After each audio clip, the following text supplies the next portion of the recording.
Hello there, Benevolent History talking, and this is going to be my second part of my tactics series. We're currently going to talk about melee combat. Now, melee combat usually begins right after the skirmish phase, when one player decides that it's going to be too risky to keep on skirmishing because the player might be losing the skirmish battle.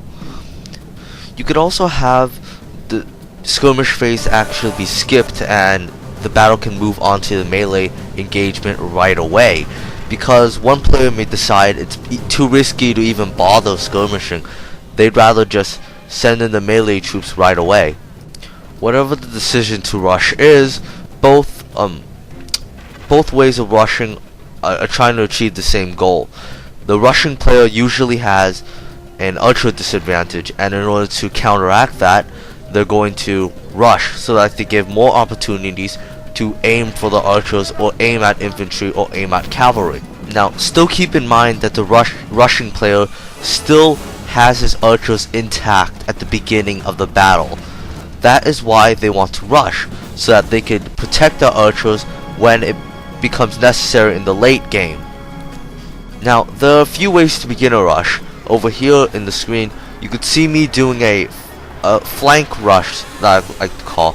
In other words, I send one unit to the flank of the enemy and just send one unit along with a cav unit to go out and destroy the unit on the opponent's flank immediately, so that your opponent will feel compelled to try and go and reinforce it. In other words, this type of fight forces your opponent to make a reinforcement battles. Basically, both of you are trying to send reinforcements to the area of contact, which, since you started, would be in the flank.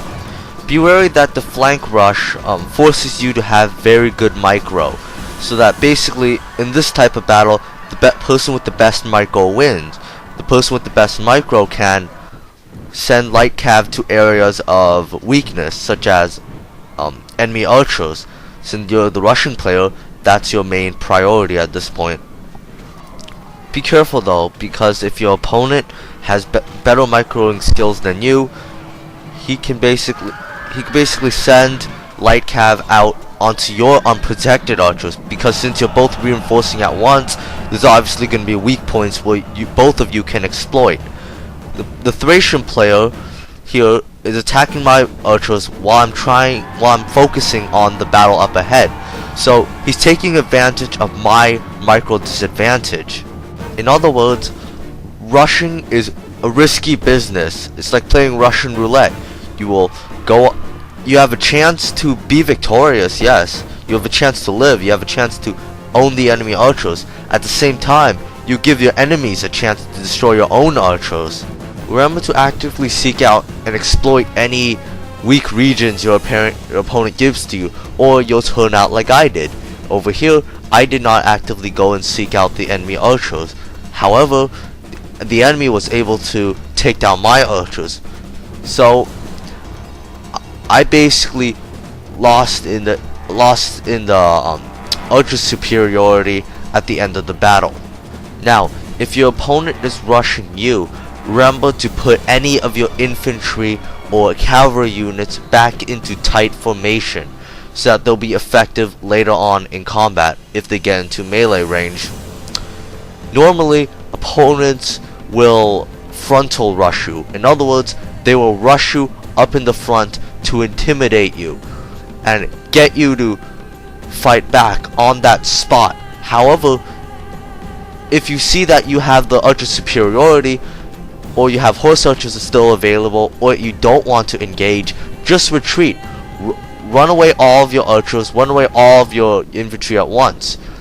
You could also run away basically at the beginning if your opponent's rushing you, in order to make a little gap between his cav and his infantry, so that you'll be able to get a chance to hammer and anvil his infantry at will.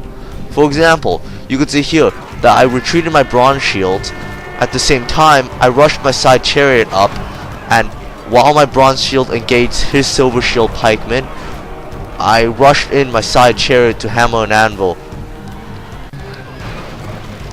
And it took a little while for my opponent to reinforce his infantry because of the gap that I had created.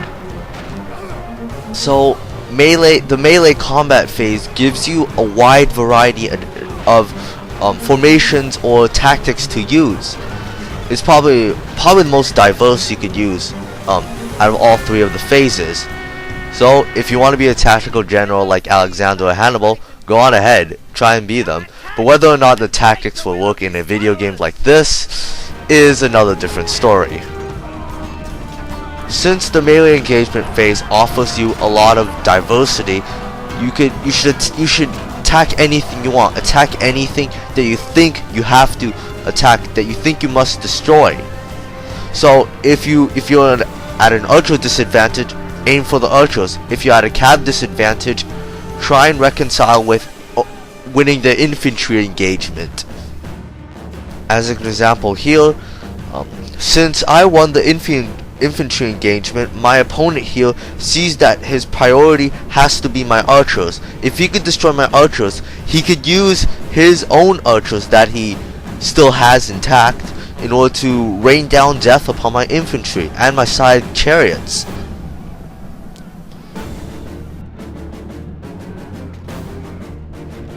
However, since everyone knows that in Rome, cavalry is probably your most important asset. If you have a good cavalry, you could easily overwhelm your opponent's infantry and your opponent's archers. So no matter what phase it is, it could be late game, skirmish, or melee engagement, always take advantage of attacking with your cavalry units like this. Attack isolated units, attack separated units that you think are vulnerable enough and that you think you'll be able to win. However, at the same time, know that when you're up against a foe bigger than you are, don't bother attacking them head on. Rather, try and use your infantry or your archers to support your cavalry attacks. Don't charge into a cataphract unit if all you have are just plain companions, because obviously cataphracts are superior to companions. A misconception that many early players do is they send cav unsupported to both of your flanks.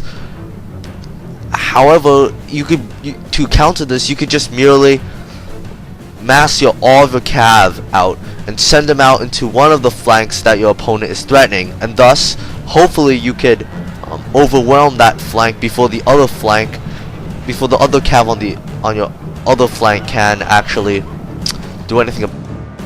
Another misconception that early players do is they just mass all the cav into a blob. They basically select all the cav at once and just right click once at one enemy cav unit, so all of the whole mass of cav would just rush into the enemy cav, and thus it'll allow your opponent's cav to envelop you. So it's best to control every one of your cav individually in order to maximize their effectiveness. So if you win the cav fight like this, you can merely send your infantry up. Obviously, Rome has superior infantry to Macedon, especially since I'm using levy pikemen. However, even the levy pikemen, even any phalanx unit, can hold down urban cohorts enough for your victorious cav to go and smash the urbans at the back. Glorious battle. I wish my general lived to see that, but oh well. Glorious charge. Alexander would be very proud. However, keep in mind that most battles with experienced players fighting against each other do not end with hammer and anvil strikes. A lot of it has got to do with the end game, when both you and your opponent are whittled down in troops, archers, cav, and infantry, and you have very minor resources left. Basically, in that sense, most of the time, the player with the most troops wins, no matter what the quality. Anyway, things to remember about the melee phase is that it's characterized by when a person loses a skirmish battle, or when the person thinks he or she is going to lose a skirmish battle, so he or she initiates a melee phase right away in order to reconcile. And the melee phase allows you to engage many targets at once. It gives you a lot of diversity. You can choose what you will. You could aim at your opponent's archers if you want to kill his archers so he won't be able to use them in the end game phase. You could aim for your opponent's cav if your opponent used bad positioning with his cav. Or you could aim at your opponent's infantry. Like if you know that you'll be able to quickly destroy his infantry right away with the quick hammer and anvil strike with a cavalry unit. However, your choices are limited basically to how good your micro is. So ultimately in Rome Total War, a good micro leads to a very good victory. In the melee phase at least.